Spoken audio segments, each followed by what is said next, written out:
సంకష్టహర చతుర్థి వ్రత కథ. ఒకానొక నాడు ఇంద్రుడు తన విమానంలో వినాయకునికి గొప్ప భక్తుడైన భృగుండి ఋషిని సందర్శించి తిరిగి ఇంద్రలోకానికి బయలుదేరారు.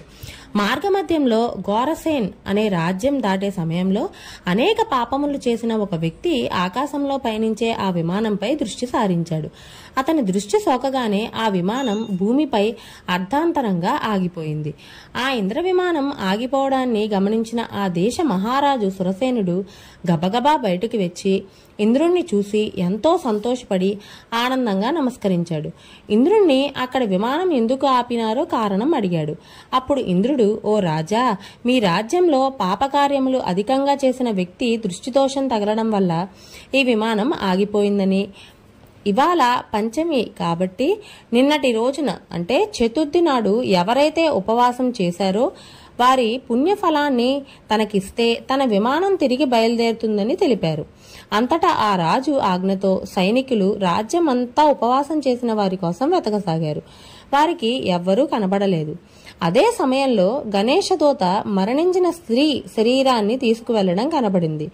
సైనికులు వెంటనే గణేశదూత వద్దకు వెళ్లి పాపాత్మురాలైన ఆ స్త్రీని గణేశ లోకానికి ఎందుకు తీసుకువెళ్తున్నారు అని అడిగారు. దానికి గణేశ దూతలు, ఈ స్త్రీ తెలియకుండానే నిన్నంతా ఉపవాసం ఉంది. చంద్రోదయం తర్వాత లేచి కొంత తింది. రాత్రంతా నిద్రించి చంద్రోదయ సమయానికి లేచి తినడం వల్ల ఆమెకి సంకష్ట చతుర్థి వ్రతం చేసిన ఫలితం దక్కింది. ఈ రోజు ఈమె మరణించింది. జీవితకాలంలో తెలిసి కాని తెలియక కాని ఒకసారైనా ఈ వ్రతం చేసిన వారు గణేశ లోకానికి గాని స్వానంద లోకానికి గాని చేరుకుంటారు అని చెబుతారు.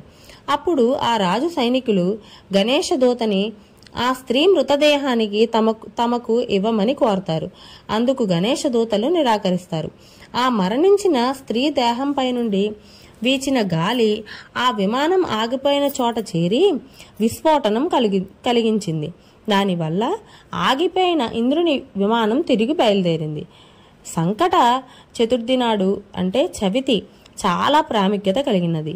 ఈ వ్రతం ఆచరించిన వారు ఎవరైనా సరే గణేశ లోకానికి లేదా స్వానంద లోకానికి చేరుతాడు. అక్కడ భగవంతుని ఆశీస్సుల వల్ల ఎంతో ఆనందాన్ని అనుభవిస్తారు. వ్రత కథ సమాప్తం.